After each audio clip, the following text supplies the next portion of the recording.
Hello guys, welcome back to my channel. আজকে তোমাদের সাথে পাস্তার রেসিপি শেয়ার করব। তবে এই পাস্তাটা কিন্তু সুজির পাস্তা, কোনো রকম ময়দা কিন্তু মিক্স করা নাই। তো এটা যেমন হেলদি তেমনই কিন্তু টেস্টি হয়েছিল খেতে, আর আমি সমস্ত সবজি দিয়ে বানিয়েছি। তো চলো দেখে নিই। তো এই হলো সেই পাস্তার প্যাকেট, ম্যাকারনি পাস্তা। আর এখানে তোমরা দেখতেই পাচ্ছ 100% সুজি, নো ময়দা লেখাই আছে। তো এতটা আমি পাস্তা নিয়ে নিচ্ছি আমরা দুজনের খাওয়ার মতন। আর এই পাস্তাটা কিন্তু অনেকটা বেশি বেড়ে যায়, যতটুকুনি দেখছো এর থেকে কিন্তু ডবল হয়ে যাবে, যেহেতু এটা সুজির পাস্তা। তো এখানে আমি বেশ অনেকটা জল দিয়ে দিলাম, আর অল্প একটু লবণ দিয়েছি, আর অল্প একটু সাদা তেল দেবো, বেশি না, জাস্ট অল্প একটু, যাতে পাস্তাগুলো নিজেদের মধ্যে লেগে না যায় সেই জন্য। আর এবার কিন্তু পাস্তাগুলোকে আমি সেদ্ধ করে নিব। পাস্তাটা সেদ্ধ হতে বেশিক্ষণ টাইম লাগে না, 5 থেকে 6 মিনিট পরেই দেখবে এরকম সেদ্ধ হয়ে গেছে। বেশি সেদ্ধ করা যাবে না। তো তোমরা একটু হাত দিয়ে দেখে নেবে যে সেদ্ধ হয়ে আসলে এভাবে কিন্তু ছেঁকে নিতে হবে, আর ঠান্ডা জল দিয়ে ধুয়ে নিতে হবে। তো পাস্তাটাকে রেডি করার জন্য আমি একটা কড়াই নিয়ে নিয়েছি, আর অল্প একটু তেল দিচ্ছি। এখানে আমি কিন্তু সাদা তেল ইউজ করছি।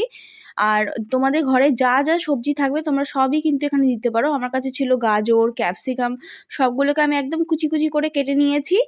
আর এখানে তোমরা দেখতে পাচ্ছ ফার্স্টে গাজর আর ক্যাপসিকামটা দিয়ে দিচ্ছি, আর 5 মিনিট একটু নাড়াচাড়া করার পর অল্প একটু লবণ দিয়ে দিব।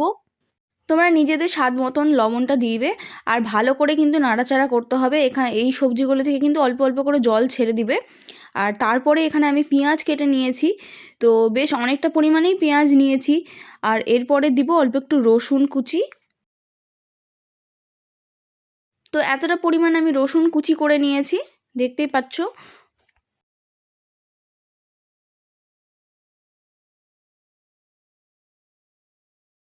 তো এবার আমি সবগুলোকে খুব ভালো করে নাড়াচাড়া করে নেবো, বেশ 5 থেকে 10 মিনিটের মতন, বেশ একটু ব্রাউন ব্রাউন কালার চলে আসবে ততক্ষণ অবধি। আর তোমাদের ঘরে যদি আরও অনেক রকমের সবজি থাকে তাহলে তোমরা দিতে পারো। এখানে আমি লঙ্কাটা দিতে ভুলে গেছিলাম, তো পরের দিকে আমি লঙ্কা কুচি করে আমি দিয়ে দিয়েছি। আবারও ভালো করে নাড়াচাড়া করে নিব।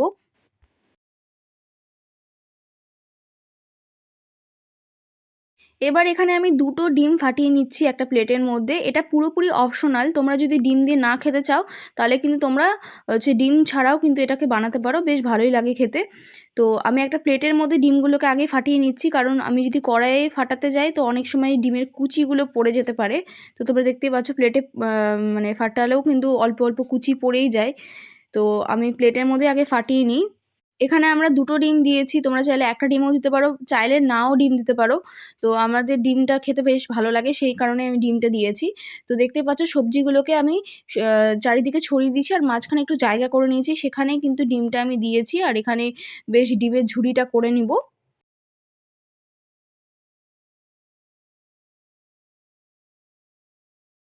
তো দেখো দেখতে দেখতে কিন্তু আমাদের ডিমের ঝুড়ি একদম হয়ে গেছে। তো সবগুলো একসাথে আমরা মিক্স করে দেব।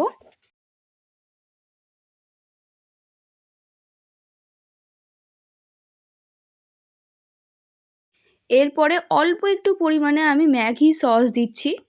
জিনিসটা যাতে একেবারে শুকনো শুকনো না হয় সেই কারণের জন্য আমি গ্রেভি না, বেশ মাখা মাখা হবে পাস্তাটা এইরকম কিন্তু বানাতে চাইছি, সেই কারণে কিন্তু আমি অল্প একটু ম্যাগি সস দিচ্ছি। আর এখানে তোমরা দেখতে পাচ্ছ ম্যাগি মশালা ইউজ করেছি। ভিডিও কিন্তু আমি বেশি কাট করি না, যাতে তোমরা পুরোপুরিভাবে রান্নাটা বুঝতে পারো যে আমি কী কীভাবে করেছি, কতটা কি ইউজ করেছি।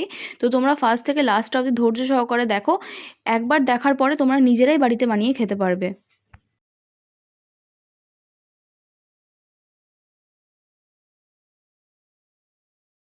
এবারে সেদ্ধ করা পাস্তাগুলো আমি ছেড়ে দিব।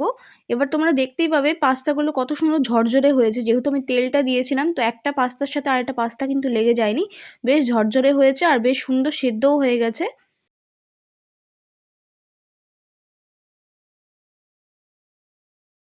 এবার পাস্তাগুলোকে আর ভেজিটেবলগুলোকে খুব সুন্দর করে কিন্তু নাড়াচাড়া করে মিক্স করে নিতে হবে।